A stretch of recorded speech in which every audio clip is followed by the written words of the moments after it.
Okay, right. So good morning, everybody. I've got a hard presentation to follow, but there we go.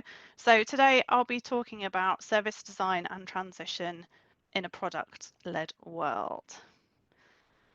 So this is a walkthrough today of the journey of how our service design and transition has had to evolve to stay relevant. It will focus on the content, the why, and the how. So for the context, we'll take a brief look back at how we worked during the pandemic to deliver amazing products and services and how collaboration was at the key to this success. For the why, we'll dive into the learnings and how they've shaped our future and why we needed to change. And the how, so I'll share how we approached uplifting our ways of working, adapting our processes and changing the way we think and work alongside our product teams, including the successes and the challenges that we faced. And finally, next steps, so a brief look at what the team are working on now. So firstly, to follow Sally's, a little bit about myself. I've worked in service management for over 15 years in both the private and public sector. My working life has mostly been in the financial area, starting my service management career in major incident and release management before joining what was NHS Digital in 2013. My highlights have been working on the COVID services, primarily as a release manager for the National Testing Service, then as service lead for vaccinations. I'm now leading the cross-cutting teams in NHS England, which covers service design and transition, change enablement, IT service continuity and capacity management, where there has been significant transformation over the past 12 months. For me personally, I'm always really keen to get stuck in and love a problem to solve. I'm a firm believer of collaboration and love working in an agile environment. Outside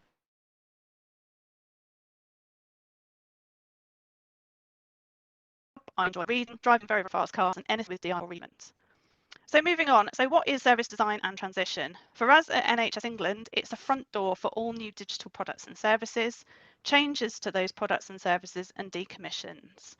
We're a team of 4 who focus on creating service design, which may include the setup of a service desk, so Sally's area, monitoring and alerting, a service team to conduct incident change and problem management activities and major incident management support. We also supply the transition of the service or product into the live environment, providing a service wrap and early life support. So now we'll take a look at the context. Can I just check you can all still see my slides? Are they moving as they should be?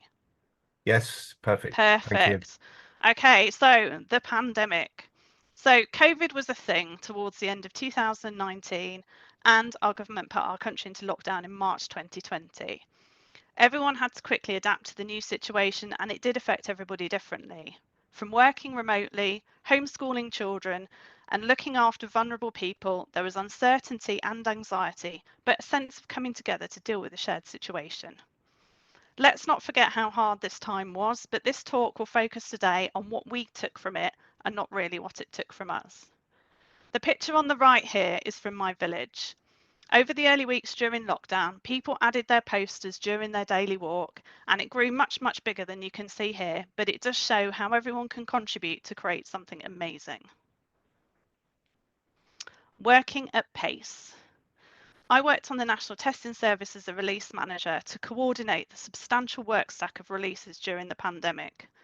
This service was created to manage the COVID-19 testing of citizens, from dispatch and collection of test packs, lab testing, recording results, and managing through new public-facing systems. At its peak in March 2021, this service was processing 1.8 million test results per day. We were designing and implementing the service as it evolved. It was changing on a daily basis as new demands and requirements were fed in from government. During the busiest time, we had over 20 major releases a week across multiple suppliers, platforms, and services. These were definitely challenging times. I was part of a large programme of amazing people from lots of organisations who were all heavily invested in the service and working towards a common goal. Collaboration was absolutely key. We achieved and delivered more than anyone could expect. Yes, we worked really, really long hours and ate loads and loads of meals at our desks and had to balance this with our personal lives and the challenges we were all personally facing as individuals. In order to achieve this, a new release process was initiated, and the service design and transition activities, which currently sat in a separate team, was streamlined and brought into the service management team to help us continue to work at pace. All other transition activities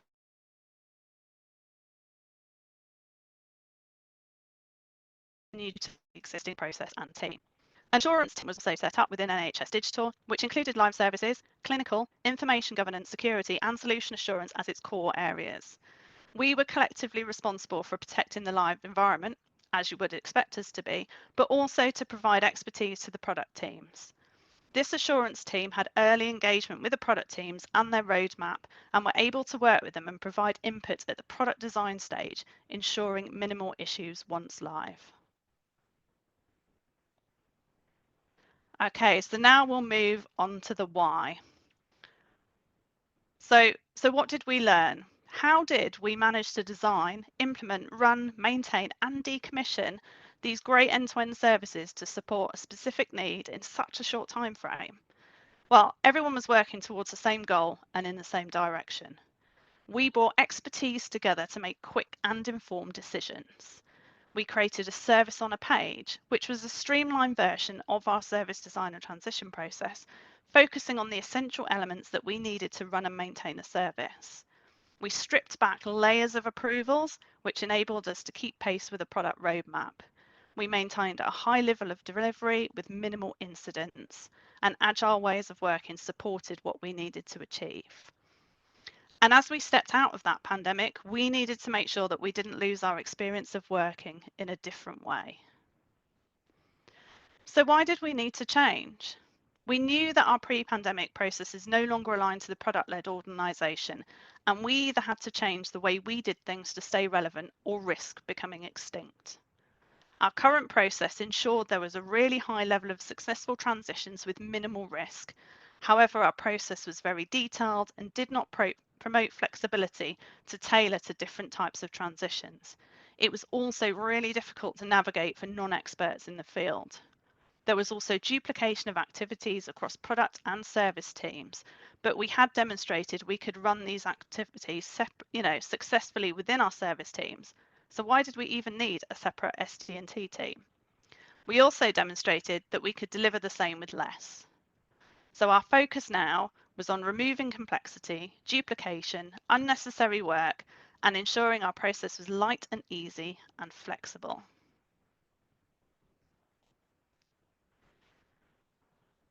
So the how. Getting started. This is sometimes the hardest part. I joined the service design and transition team in autumn last year, and it was my role to embed myself in the team, I'm still very much there, and to transform our ways of working. This was always about the whole team contributing and shaping the future. There's an awful lot of expertise in the team, so it was important for everybody to be part of that journey. We knew that we had to align more closely to the product teams and remove the complexity from our processes, but where do we start? It was a bit daunting, to say the least. So firstly, we gathered some feedback on our processes, how we engage with other teams, and anything else that we could improve on from our key stakeholders, even the really, really awkward feedback. But this is all really good information. We reviewed each step of our process over several workshops with an awful lot of post-it notes, lots of snacks, picking them apart and asking where they added value and where we were just doing things because we had always done them. These are some of the questions that we asked ourselves. Through this process, we identified some quick wins and implemented these while we worked on the bigger stuff. We made some interim changes and updated our templates to streamline the separate activities, removing obvious duplication and improving our flow. We updated our front door request form and removed some unnecessary questions. These are our key focus areas which came out of our workshop. This was our big stuff, and this is what we did with it. So looking at process simplification, so we grouped similar activities, removed unnecessary tasks, and added in links out to knowledge articles to keep our content light and ensure version control was with the content owners. Product alignment. We needed to redefine how we work with our product teams and agreed that we should only be responsible for live service readiness and not for product activities. Through this, we agreed clear roles and responsibilities with our product colleagues and a focus on working collaboratively together. Federated framework. We created a federated framework so our service teams are empowered to manage their own transitions. We know this works well from our COVID services, and our framework is adaptable depending on the complexity of the transition. Artifacts. We made significant changes to our templates to streamline the separate activities, further refinements following our quick wins earlier. We added some new templates in for changes to service levels and decommissioning services as a direct response to feedback from our service teams. We updated our front door request form and removed some more questions, namely those which people didn't really answer properly, and ensured we included these further down the process. We added new templates and guidance for go, no-go meetings and go live communications to ensure that we had consistency across the teams. Our approvals process. This was one of the most significant changes we made. We centered around collaboration, clear escalation paths, and defined roles and responsibilities. I'll talk a little bit more on this later on. And finally, collaboration. Our move to being more collaborative and holding conversations over sending emails and forms was a key shift in the way of working for the team. As a result of this, we retired our discovery form, the initial document we sent out on receipt of a new work request, asking for more detailed information on a specific project. This was replaced with an informal conversation with the project owner to gather the information required. This hands-on and personal approach has been well received and has actually sped up the initial stages of the process. Our service design and transition team will continue to manage larger transitions within the team, providing subject matter expertise and leaning in where required. I'll talk about some of these areas in more detail now, so I'm going to cover product alignment, our framework, and the approvals process. Okay, so we are now more closely aligned to our product teams, which is fantastic. And we did this mostly as we were duplicating effort in some of our areas. Our existing processes asked us to engage in specialist areas for transitions, like I've mentioned earlier, such as clinical, information governance, security, and solution assurance. We then tracked their activities they needed to complete and gathered their sign-off. Where we have internal product teams, these are usually embedded in and the responsibility of products. We were repeating work they were already undertaking and quite possibly, or most likely, stepping on some toes. This list of activities has now been realigned across the service and product teams to eliminate duplication and the awkwardness of marking someone else's homework. There is acknowledgement, however, that this division of responsibility will flex depending on the maturity of both the products and service teams and the complexity of transition. I'm just checking my slides are still moving across. Yes, all good. Yep. Thank you. Excellent. Okay, so we federated our framework. So why did we do this? Most of our service teams have mature working relationships with their products and development teams and are well placed to manage transitions. Those relationships are already there. And our framework is just that. It's a tool to enable a service team to identify what activities they need to undertake and to what depth to complete them. Not all activities will be required in all instances, as each transition is different, and we needed the ability to apply common sense to each piece of work. For larger transitions such as new products, our service design and transition team will own and manage these, and we will work alongside the product teams with their embedded expertise and the new service teams created to service manage the products once they are live. Where there are less mature product teams and the expertise is not embedded in, we can lean in and support identifying those experts on their behalf to create a collaborative working group. We have ensured there's proportionate governance so that anyone who interacts with or uses our framework is doing it appropriately. Regular reviews of transitions, artifacts and approvals will ensure that we can provide support and feedback where needed. Our team will provide subject matter expertise to all our service teams and work alongside less experienced teams to provide support and knowledge sharing. Okay, so moving on to our approvals process.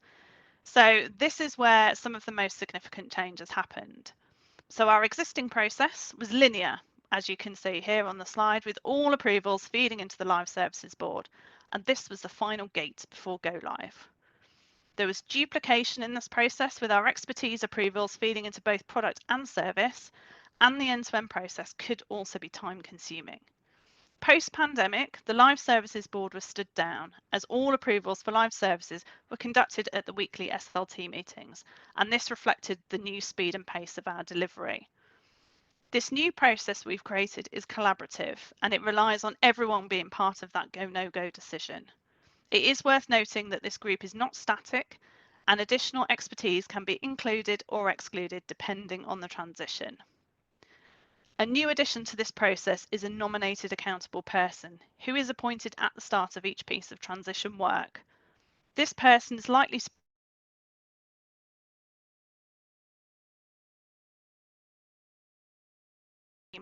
and empowered to provide that final or decision should a use decision not reached. This person is therefore responsible for the risks associated with their decision. Whilst this scenario is unlikely, it's important to include it in our process so everyone was clear of how it would work should it arise. So our outcomes. So from this process and this transformation that we've done, we now have a framework with proportionate governance, clear roles, responsibilities, and accountabilities, which can be tailored and applied to all current and future transitions. This has been rolled out to all our service teams in the past 2 months, and any new work items will be following our new framework. We now have clear lines of responsibility and accountability across product and service, removing duplication and ambiguity. We have an approvals process which supports collaborative working and enables everybody to have a voice at the table. And we have a team of subject matter expertise, able to focus on complex transitions and support service teams to manage their own smaller transitions. So here are our successes and challenges. So what went well and what did we learn? Our successes, well, we worked brilliantly as a team. We were able to challenge ideas in a safe space and really create some tangible improvements. We had senior management support for the changes we were making. And also we did a soft launch of our framework on a few service teams, those which were experienced in the service design and transition activities, and those who had provided the most critical feedback, basically to check we were on the right path. This was a really valuable task and ensured there were no surprises when we rolled out our framework to our service teams. It also provided early confidence to our best customers and also to ourselves. Our challenges. It took a lot longer to complete this than we had anticipated. I personally had not factored in the culture element, having come from an agile environment where it's okay to try and fail, challenge ideas and decisions in a safe space.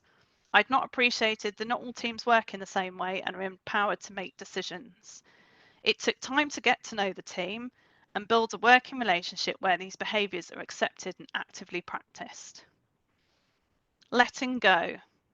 Building a framework to trust others to do design and transition activities has been really tough, but absolutely what we needed to do to increase the knowledge across our department and empower others to deliver. We also let go on the reins of assurance activities. Moving this fully into the product space was really difficult for us, as well as the service teams. Even when we were all on board with it, we still kept letting elements of it creep back into the process, undermining what we were trying to achieve. A previous attempt to federate out the existing process a few years ago had been partially successful with mixed reviews and engagement from service teams. We therefore had a more challenging job to convince service teams that this would not be more of the same, which is why we took a different approach with more informal engagement and discussions with teams early on, listening and taking on board their ideas and feedback. And finally, fear of our improvements not working. This is an iterative process and we will be updating and refining our framework, but we're keeping a really close eye on scope creep, seeing if any of the elements we have realigned to product creep back in over time. By governing our framework, we can monitor this over the coming months. Okay, so next steps. So what are we working on now? These are some of the activities we're progressing as a team after our initial rollout of our new framework. We have created a technical release and change information monthly pack, also known as Tracy. This provides a high-level view of all known transition activities, IT releases, and technical go-lives across the NHS. It's in its early stages, but it's already providing value to our customers and will evolve and mature over time. We are in the process of identifying key activities to govern our framework and ensure it's being adhered to. We're working with our change enablement team, who have recently federated out their process and are implementing governance. They're sharing their ideas with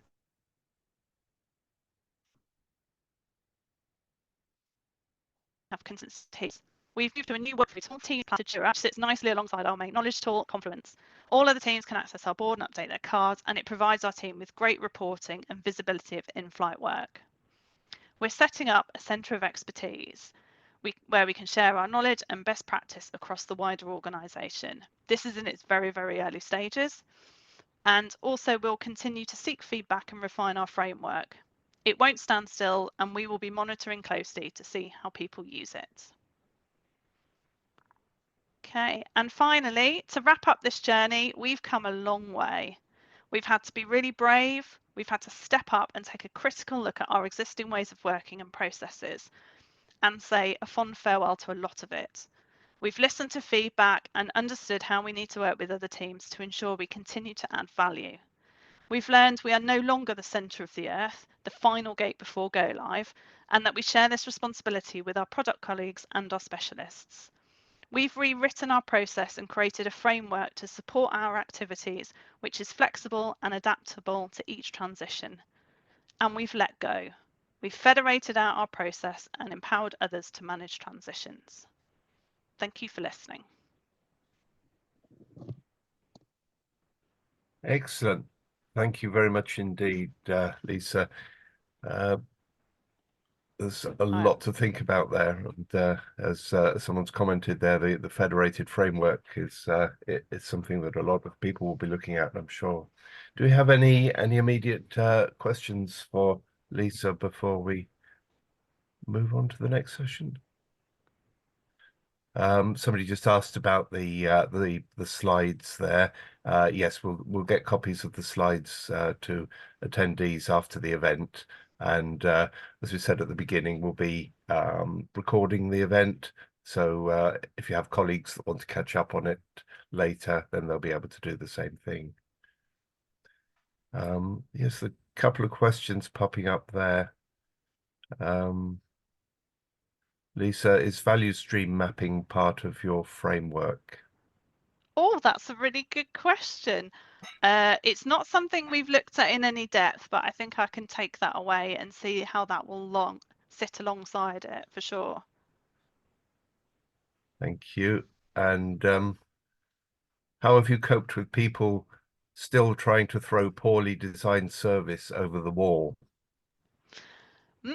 That's a really good question. I don't think that will ever go away. I think it's how we manage that and work alongside those people to try and kind of minimize that impact to live services. So it's very much about working relationships and collaboration, but I don't think we'll ever get away from that, unfortunately. Super. And what tooling do you use to track all the transitions across the federated service product teams? So our product teams and our kind of live services teams use different tools. So for us internally, we use Jira to manage our end-to-end workflow, and each transition will have a separate card on our board. Our service teams will also be tracking those separately. They'll have more detailed information of the activities that they need to complete. And our product teams will also have their own activities, but we use Confluence. So we have what I'd consider a big tracker on there with all the key activities, and that's our audit trail. So as the transition progresses, we will update that with all the completed activities, sign off approvals. That then gets archived as a point in time, and then that's there for the auditors as and when they need it. Brilliant. Thank you very much. It's a really good session. And very pleased as well to see messages between NHS England and Digital Health and Care Wales about bringing communities together. It shows ITSMF is doing its job as well in bringing ITSM communities together in different parts of healthcare. So that's very gratifying. Thank you for that.